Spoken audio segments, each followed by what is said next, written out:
בוקר טוב לכולם, אני לא יודעת איך עושים סרטון ארוך, אז פשוט תעשו עם שורצים, אבל לי שקוראים לי, לא, בסדר?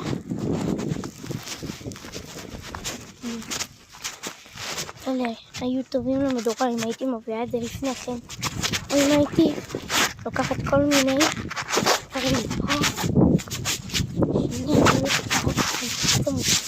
למה למדורה? פעם הבאה ניקח את כל העץ ונשרוף אותו. סתם, בואו ניקח ענפים שנפלו ממנו ונשרוף אותו. אז יהיה מצחיק. אז תחכו לסרטונים הבאים.